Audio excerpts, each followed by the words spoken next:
people pleaser? Do you feel the pressure of what people think of you? I'm eager to tell you a story today. It's a story from my childhood when I was 6 years old.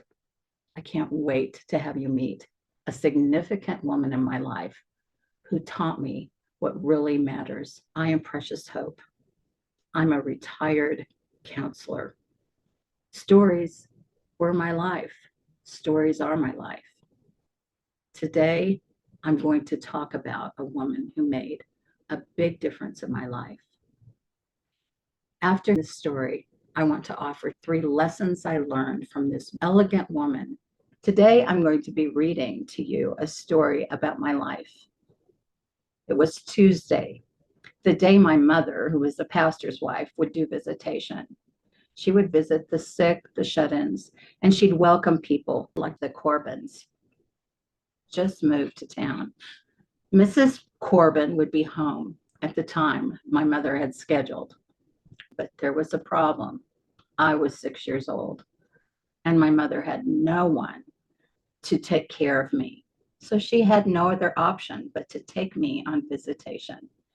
She had never met Mrs. Corbin. She didn't know anything about her, what her house was like, and she was stuck with me.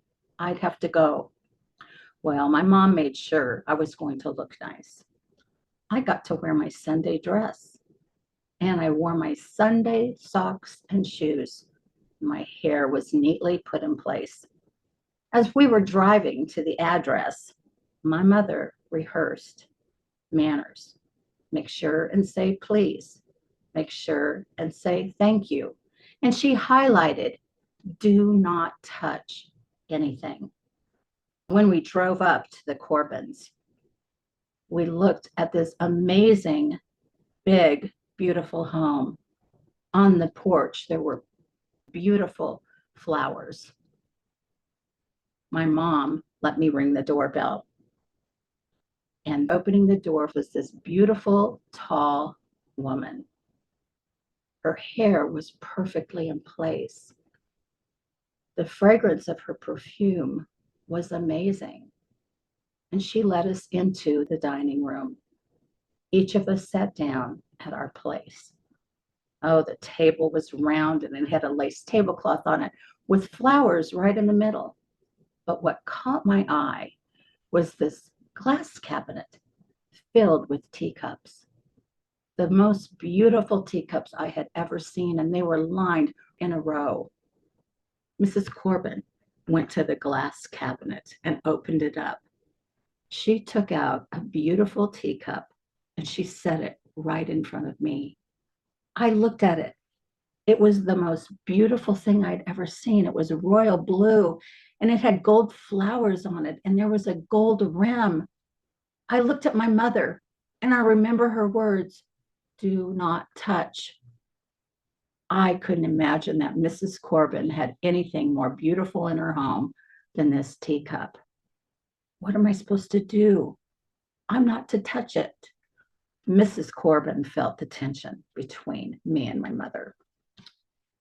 And she looked at me and said, that is my favorite teacup. And Precious, I want you to use it today. I couldn't believe it. Her favorite teacup. It was so beautiful. And she wanted me to use it. She went out into her kitchen and my mother looked at me. She looked worried. She looked scared. And my eyes were wide open. She leaned in and said, you be very, very, very careful. I was worried. I had stubby fingers and I looked at the delicate handle of the teacup and I was afraid I might break the beautiful gold handle. Mrs. Corbin came back into the dining room carrying this large silver platter with some lemonade, coffee, creamer, sugar, and this plate with the most beautiful cookies I've ever seen. She set the plate down. I looked at the cookies. Their shapes were round and square, and they were so colorful. And I will never forget, there were some cookies that were lavender, and they looked beautiful. Well, Mrs. Corbin poured the lemonade into my fancy teacup. I think about it today, 66 years later. I don't think I've had such a good cup of lemonade. I looked at my mother. My mother had this stern look, and I was asking her, how many cookies should I take? One or two at the most. Mrs. Corbin looked at me and smiled, and she said, oh, precious, take more. Really? I looked at my mom again. This time my mom's face was blank. So I took another cookie, and then I took another cookie. And I said, thank you. I looked at my plate, and it was so beautiful. And I had 4 cookies to eat. I don't remember the conversation that day, but I do remember when we left and we walked into the hallway, I saw the ornate mirror. I looked at myself in the mirror and I felt pretty. And as we were saying goodbye, Mrs. Corbin said, Mrs. Olson, come back and bring Precious with you. As a people pleaser and a person who wants to manage image, there are 3 things I have for a takeaway today. First of all, we were made to be seen. Mrs. Corbin saw me that day. We were made for beauty, for delicate things, and not to be stored away, but to be enjoyed. Life was made to be lived. We are not to hide away our beauty. The beautiful things in us and in the world, we were made to enjoy them. We were made to share them. And the last lesson I learned is that we were not made to be people pleasers. We were not made to feel that pressure, to wonder, am I enough? Am I too much? Actually, living with the pressure of managing our image can make us sick emotionally and sick physically. There is beauty and there are broken things, and we've experienced both. As Mrs. Corbin has taught me, dare to live fully alive. Are you a people pleaser? Do you find that you are managing your image, working really hard to make a good impression? When you have people over, everything has to be perfect.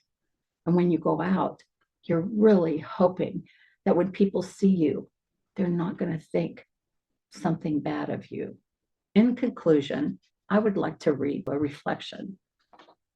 A new couch, shrouded in plastic, is a thing of sterile beauty, but a couch's true purpose is to be sat on, to absorb laughter, to catch tears, and to soften with every moment shared. Its worn, torn threads and faded cushions are not flaws. They are the chronicles of home. In the same way, we are not meant to be covered in plastic, living a life of pristine preservation. We are here to be threadbare with experience, to gather stories, and to bear the beautiful marks of a world that was truly seen, loved, and enjoyed. Would you do me a favor and like, subscribe? And I would love for you to leave me a comment on what this was like for you. What did you underline?